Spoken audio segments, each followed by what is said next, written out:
அது அழகான ஒரு கிராமம். சாயந்தர நேரம் அந்த ஆத்துல இருக்கிற தண்ணி செகப்பா பாஞ்சு போய்கிட்டு இருந்துச்சு. ரங்கையா கிழிஞ்சு போன வலைய முதுகுல சுமந்துக்கிட்டு கூடைய எடுத்துக்கிட்டு வீட்டுக்கு போனான். அந்த கூடையில 4 சின்ன சின்ன மீனை தவிர வேற எதுவுமே இல்ல. வீட்டு வாசல்ல கௌரி உட்காந்து பாத்திரம் கழுவிக்கிட்டு இருந்தா. கௌரி புருஷனை பார்த்ததும் கோவமா வந்து, ஏங்க வந்துட்டீங்களா? என்னைக்காவது ஏதாவது கொண்டு வந்தீங்களா, இல்ல கைய வீசிக்கிட்டு வெறும் கையோட தான் வந்திருக்கீங்களா? வீட்டுல சமைக்க அரிசி இல்ல, பசங்க எல்லாரும் பட்னியா இருக்காங்க. ரங்கையா சோகமா, என்ன பண்ண சொல்ற கௌரி? காலையில இருந்து வலை போட்டு போட்டு கைதான் வலிக்குது. ஏதோ 4 மீனை பிடிச்சிட்டு வந்திருக்கேன். அதை பசங்களுக்காவது சமைச்சு சாப்பிட கொடு. 4 சின்ன மீனா? அதை வச்சுக்கிட்டு என்னதை பண்ணி கொடுக்க? பக்கத்து வீட்டு ராமையாவை பாத்தீங்கல்ல, கூட நிறைய மீனை பிடிச்சிக்கிட்டு வராரு. முந்தானேத்து தான் புது படகு வாங்கினாரு. நீங்க என்னமோ இந்த கிழிஞ்சு போன வலையை எடுத்துட்டு போய் இப்படி பண்றீங்க. அவன் தலையெழுத்து நல்லா இருக்கு, அவனுக்கு அதிர்ஷ்டமும் இருக்கு. என் தலையெழுத்து அப்படி இல்லையே. அதான் கஞ்சி காய்ச்சி குடிச்சிட்டு படுக்கலாம் வா. இதை எல்லாத்தையும் மரத்துக்கு பின்னாடி நின்னு ராமையா கேட்டுக்கிட்டு தான் இருந்தான். அவன் ரங்கையாவை எப்பவுமே மட்டமா தான் பாப்பான். ராமையா மனசுக்குள்ள, இவன் எப்பவும் இப்படிதான், வேலைக்காகாதவன், கொஞ்சம் கூட அதிர்ஷ்டமே இல்லாதவன். அடுத்த நாள் காலையில ரங்கையா எப்பவும் போலவே வலையை எடுத்துக்கிட்டு ஆத்துக்கு போனான். வலைய ஆத்துல போட்டா மணிக்கணக்கா காத்திருந்தான். வலை அசையவே இல்ல. மதிய நேரமும் ஆச்சு, வெயில கொளுத்திக்கிட்டு இருந்துச்சு. ஆமா தாயே, இன்னைக்கு கூட ஒரு மீனும் கிடைக்கல. தயவு செஞ்சு என் மேல பழிய தீர்த்துக்காதம்மா. வெறும் கையோட போனா கௌரி கொன்னே போட்டுடுவா அப்படின்னு வேண்டிக்கிட்டு கடைசியா வலையை தூக்கி போட்டான். வலையை இழுக்க முயற்சி பண்ணா அது வரவே மாட்டேங்குது. அந்த அளவுக்கு அதுல கனமா ஏதோ மாட்டி இருந்துச்சு. ஐயோ, ஏதோ கனமா மாட்டியிருக்கு. ஏதோ பெரிய மீன் போல. இன்னைக்கு என் தலையெழுத்து மாற போகுது. கஷ்டப்பட்டு மொத்த வலையையும் வெளியில இழுத்து பார்த்தா. ஆனா அதுல மாட்டி இருந்தது மீன் இல்ல, ஒரு பெரிய பித்தளை பானை. அந்த பானையோட வாய இறுக்கமா ஒரு துணிய போட்டு கட்டி வச்சிருந்தாங்க. ஐயோ, மீன் மாட்டியிருக்கோன்னு பார்த்தா பானை மாட்டியிருக்கு. இது யாரோட அஸ்தினே தெரியல. இதை வீட்டுக்கு கொண்டு போனா நல்லது கிடையாது அப்படின்னு அந்த பானைய மறுபடியும் ஆத்துல தூக்கி போட போனப்போ ஏதோ அவனுக்கு சந்தேகம் வந்துச்சு. ஒரு நிமிஷம் இரு, இது இவ்வளோ கனமா இருக்கே. சாம்பல்னா இவ்வளோ கனம் இருக்காது. ஒருவேளை பழைய காலத்து பானையோ? இதுக்குள்ள எதனா தங்க காசு இருக்குமா? அவன் அங்க இங்கன்னு பார்த்தான். யாரும் இல்ல. மெதுவா அந்த பானைய நகர்த்தி பார்த்தா உள்ள கலகலன்னு ஏதோ சத்தம் கேட்டுச்சு. ரங்கையோட இதய துடிப்பு அதிகமாச்சு. கண்டிப்பா இதுக்குள்ள நாணயங்கள் தான் இருக்கும். ஆனா இதை எப்படி வீட்டுக்கு கொண்டு போறது? வழியில யாராவது பார்த்துட்டா அது ஆபத்தாயிடுமே. அதுலயும் அந்த பக்கத்து வீட்டு ராமையா பார்வையில படவே கூடாது. அவன் கண்ணில் பட்டுச்சு, அப்புறம் எனக்கு தான் சொந்தம்னு சொல்லுவான். பேசாம இப்போதைக்கு இங்கேயே மணல்ல புதைச்சி வச்சுட்டு ராத்திரி வந்து யாருக்கும் தெரியாம கொண்டு போறேன். அதான் நல்லது. ரங்கையா அந்த பானைய ஆத்தங்கரையோரமா இருக்கிற கிணத்துக்கு பக்கத்துல ஒரு குழி தோண்டி புதைச்சான். அதுக்கு மேல அடையாளத்துக்கு ஒரு பாறையை வச்சுட்டு அதுக்கப்புறம் எதுவும் தெரியாத மாதிரி அவன் வீட்டுக்கு கிளம்பிட்டான். ஆனா ரங்கையாவுக்கு தெரியாத விஷயம் என்னன்னா, வலையில பானை மாட்டினது, அத ரங்கையா பள்ளம் தோண்டி புதைச்சது, அடையாளத்துக்கு கல்லு வச்சது, இது எல்லாத்தையுமே மரத்துக்கு பின்னாடி நின்னு ராமையா பாத்துக்கிட்டு தான் இருந்தான். அடடா, இந்த ரங்கையாவுக்கு ஏதோ புதையல் கிடைச்சிருக்கு போல. அதை இங்க தான் புதைச்சி வச்சுட்டு போறான். போகட்டும், அவன் போனதும் அந்த புதையல நான் எடுத்துக்கிறேன். இன்னொரு பக்கம் ரங்கையா வீட்டுக்கு போனதும் கதவை சாத்தி ரகசியமா கௌரி கிட்ட போய் காதுல அந்த விஷயத்த சொன்னான். கௌரி, இங்க வாயேன். இன்னைக்கு ஆத்துல எனக்கு ஒரு புதையல் கிடைச்சிருக்கு. அதுக்குள்ள தங்க காசு இருக்கு போல. அதை புதைச்சிட்டு வந்திருக்கேன். ராத்திரி போய் கொண்டு வரணும். உண்மையாவா? அட கடவுளே, ஏன் கொண்டு வரல? யாராவது பாப்பாங்கண்ணா? அதனாலதான் இப்ப கொண்டு வரல. ராமையா பார்த்தா பாதி பங்கு கேட்பான். ராத்திரி போய் கொண்டு வரேன். ஆனா அங்க ஆத்தங்கரையோரமா ரங்கையா போனதுக்கு அப்புறம் மரத்துக்கு பின்னாடி நின்னிருந்த ராமையா வெளியில வந்தான். ரங்கையா அடையாளத்துக்கு வச்சிருந்த பாறையை தூக்கி உடனே பள்ளத்தை தோண்டி உள்ள அவன் புதைச்சி வச்சிருந்த அந்த பித்தளை பானைய வெளியில எடுத்துட்டான்.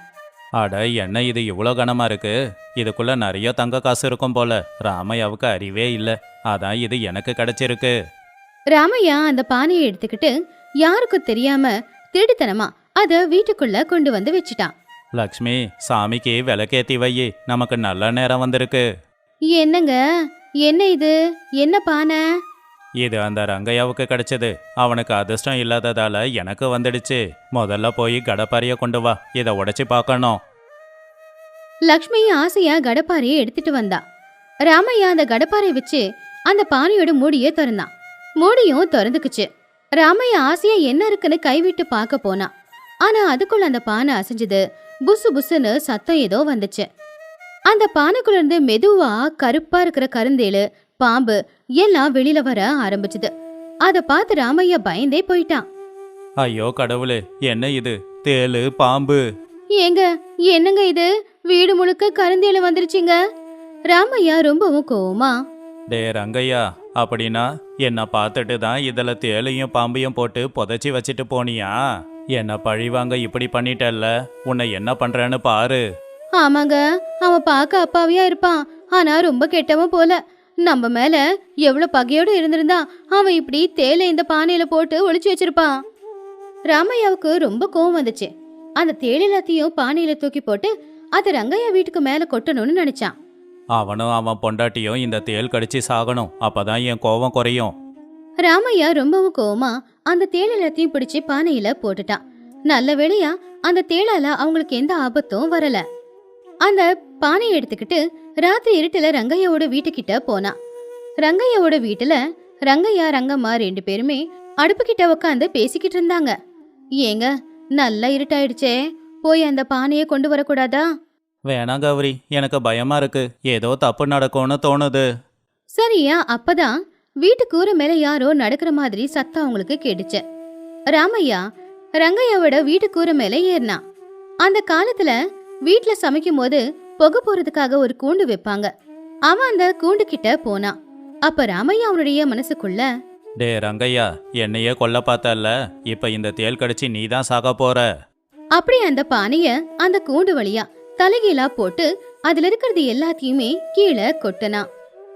வீட்டுல இருக்கிற ரங்கையா ரங்கம்மா மேல இருந்து ஏதோ கொட்டும் போது அந்த சத்தத்தை கேட்டு பயந்துட்டாங்க. ஐயோ, என்னங்க இது? மேல இருந்து ஏதாவது கல்லு விடுதா? கௌரி, கொஞ்சம் அமைதியா இரு. ஆச்சரியம் என்னன்னா, மேல இருந்து கீழே விழுந்தது பாம்பும் இல்ல, தேளும் இல்ல. கலகலன்னு சத்தத்தோட பளபளன்னு ஜொலிச்சுக்கிட்டு தங்க காசு, அதுவும் ஆயிரக்கணக்கில் தங்க காசு கொட்டுச்சு. என்னங்க இது கல்லு இல்லைங்க, தங்கம். ஐயோ, சுத்தமான தங்கம். உண்மைதான், இதெல்லாம் தங்க காசு தான். கடவுளே, என்ன இது? ஆகாயத்திலிருந்து இவ்வளோ தங்க காசு கொட்டுதா? ரங்கையா ரங்கம்மா சந்தோஷமா அங்க இருக்கிற தங்க நாணயத்தை எல்லாத்தையுமே பொறுக்கிக்கிட்டு இருந்தாங்க. அப்பனே முருகா, எல்லாம் உன் கருணப்பா அப்படின்னு கத்தனா. இது எல்லாத்தையுமே கேட்டுக்கிட்டு இருந்த மேல நின்னுக்கிட்டு இருந்த ராமையாவுக்கு ரொம்ப ஆச்சரியமா இருந்துச்சு. என்ன இது, இவங்க அழாம சிரிக்கிறாங்க, தங்கம் தங்கம்னு வேற சொல்றாங்க. அவன் அந்த கூண்டுல இருந்து தொங்கி பார்த்தான். அப்படி பார்த்தவனுக்கு அந்த கூண்டுல இருந்து தங்க காசு வெளியில கொட்டுறது தெரிஞ்சது. அத பார்த்து அவனுக்கு ஒண்ணுமே புரியல. அவன் ரொம்பவும் குழப்பத்துல இருந்தான்.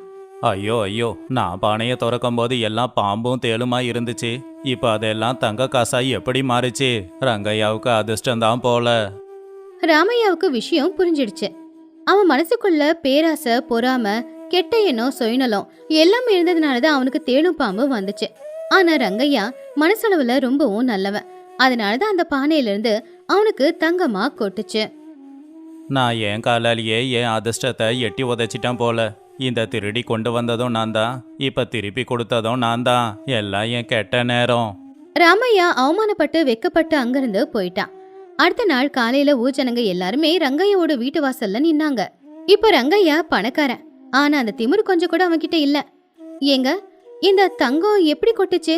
நேத்து ராமையா நம்ம வீட்டு கூரை மேல என்ன பண்ணிக்கிட்டு இருந்தாரு? கௌரி, அன்னைக்கு நான் அந்த புதையில புதைச்சி வச்சேன்ல, அதை ராமையா பார்த்துருப்பான் போல. அவன் அதை எடுத்துக்கலான்னு நினைச்சிருப்பான். ஆனா அவன் கெட்ட எண்ணத்தால எல்லாம் தப்பா தெரிஞ்சிருக்கும். அதான் அவன் எடுத்துட்டு வந்து நம்ம வீட்டுல கொட்டியிருக்கான். ஆனா கடவுள் நமக்கு நன்மையை தான் பண்ணியிருக்காரு. கெட்ட எண்ணம் இருக்கிறவங்களுக்கு தான் கெட்டது தெரியும்னு பெரியவங்க சொல்லுவாங்க. அது உண்மைதான் போல. ரங்கையா அந்த தங்கத்துல கொஞ்சம் பகுதிய ஊரோட நல்ல வேலைகளுக்காக கொடுத்தான்.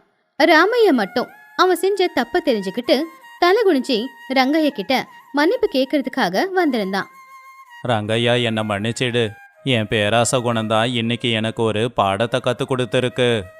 ரங்கையா சிரிச்சுக்கிட்டே ராமையாவை மன்னிச்சு அவனுக்கும் கொஞ்சம் தங்க காசை கொடுத்தான். இந்த கதையில இருக்கிற நீதி என்னன்னா, பொறாம, சுயநலம், கெட்ட எண்ணம் இருக்கிறவங்களுக்கு தங்கமும் தேளா மாறும். நல்ல குணம் இருக்கிறவங்களுக்கு தேளும் கூட தங்கமா மாறும். Check out these awesome videos and don't forget to subscribe. See you next time.